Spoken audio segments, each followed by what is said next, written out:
So according to a survey of women, what's the worst thing a man can talk about on a first date? It's his ex-lover.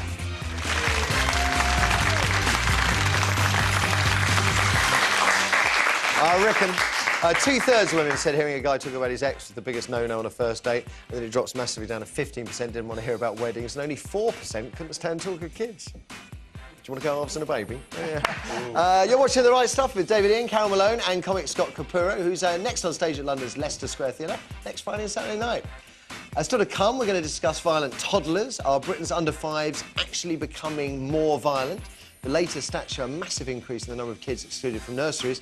So are these children more violent than they used to be, or maybe teachers are just less tolerant of rough and tumble play these days? 0207 173 5555. That's the number for your thoughts.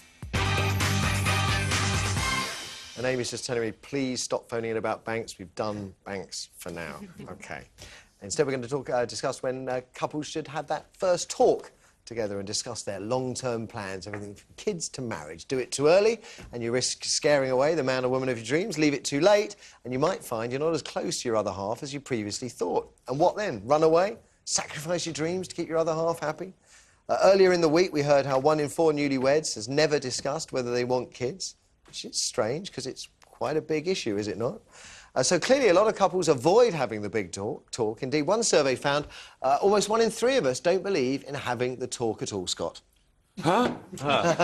No, I was just sitting here thinking, if it's not working out, then it's just not working out. I mean, I think... No, but aspirations, what you want. Snore. I just think either you have the same goals, and that's obvious at the first dinner you have together by the way you order and the way you treat the waiter, or you just... That's very interesting. Yeah, you can really tell by people's behavior. If you go to a comedy club with them and they're not laughing at the same stuff you're laughing at, dump them.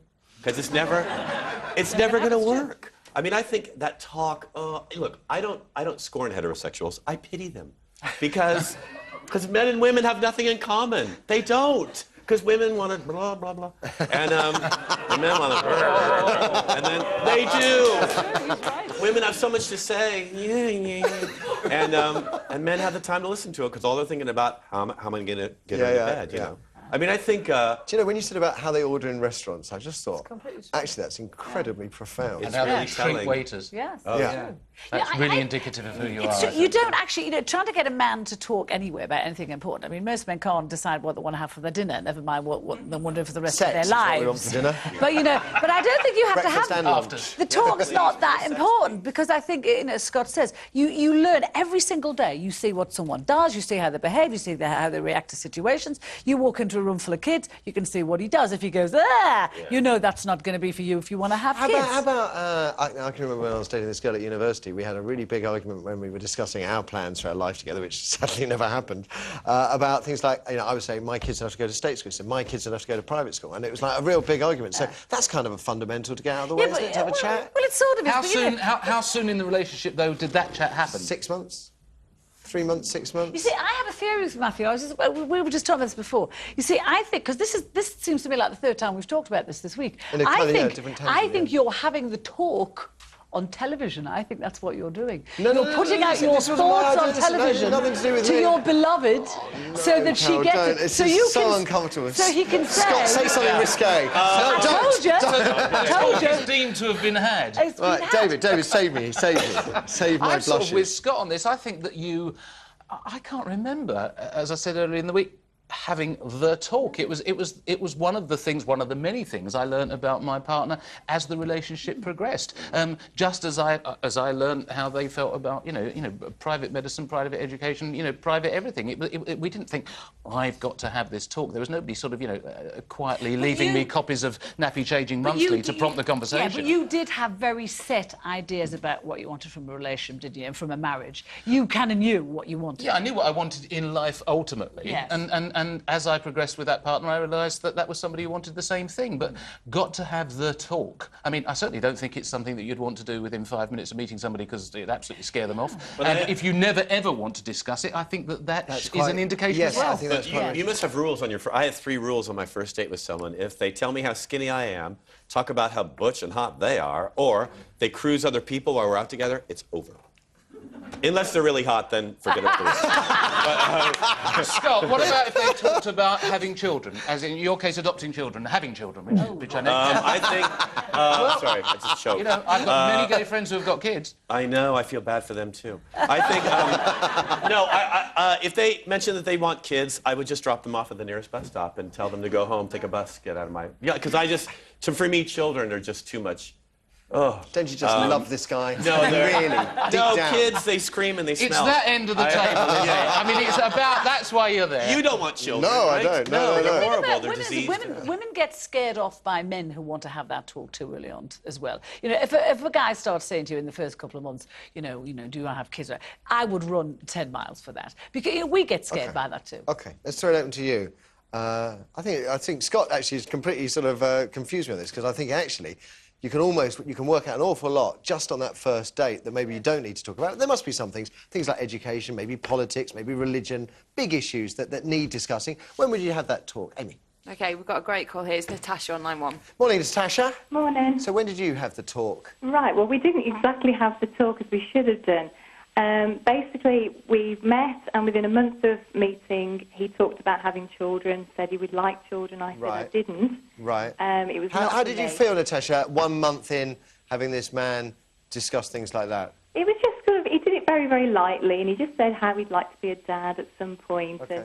And I was like, oh, no, not for me. Okay. Not the kind of life that I want. I mean, I wanted to get married, I wanted to have that partnership, but I just didn't want the commitment of children. Right. And we had it, and I talked about it and said, no, I didn't want them. Thought he understood.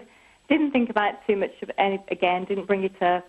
Got married about 4 years later, but just before, about a month before the wedding, we'd paid for everything. I'd sold my house, we'd moved in together, and then he said, I want to have children. And I said, well, I've already told you before I didn't want children. And we had this massive argument about it, and he kind of persuaded me, and there's no compromise on this one. So I said, OK, we'll try, hoping that possibly it wouldn't happen. First month after we got married, got pregnant, had a son. He's absolutely wonderful. Right. But I wouldn't have married my husband if I'd have known how strong his views were. And Really? No, I just wouldn't have done it. I've been out with plenty of men who didn't want children. And I've gone and actually married the one who did. And I've just ended up with a life that I didn't actually want. And it's a lot harder. I've got a very demanding job, and I've had to give up and make a lot of sacrifices for a lot of things. OK. Wow. Wow. I know. Well, she really brought the room down. Yeah. Natasha. Natasha, thank you. Let's have another, please. OK, we've got Christine on line 2. Christine, good morning. Good morning. Morning. So you had the talk? Yeah, it's a very instant talk, actually, because I'm actually meeting somebody tonight off a dating site. Right. We've actually spoke on the phone for quite a few hours. Right. And actually, I just feel that nowadays things are happening too fast. Right. People are just jumping in the bed, with each other too fast. And I've been on my own for 4 years, and I feel that, I don't want another bad relationship. So I want, the next person to be a long-term partner, whether it goes to marriage or not. But I did say, I didn't want a one-night stand and whatever, and I thought he would have run off, but he still wants to meet me tonight, so everything seems to be And okay. when you meet tonight, would you be prepared? This is your first meeting, yeah? Yes, that's right. Would you be happy to talk about children? Well, he's got children, I've got children. OK, more children? No, because I've had the tube side, so no. OK, what other long-term things? Whether children will be educated? I mean, would you talk about big issues today? We've already talked about it, actually. OK. So you haven't even had a date and you're discussing the big issues. That is premature. I would say, you see, don't go into something saying, I want a long-term relationship, because I think there's a Murphy's Law. You always get what you don't want. Yeah. So if you're going a long walk on a beach with someone you can barely stand the smell of. Exactly. And you're always looking for long-term relationships, and they never last more than, what, just a few minutes, hours, days? If I'm seeing someone after 6 months, my mom's like, when's the wedding? Because that's long-term for someone like me. I mean, the thing is, talking, blah, blah, blah.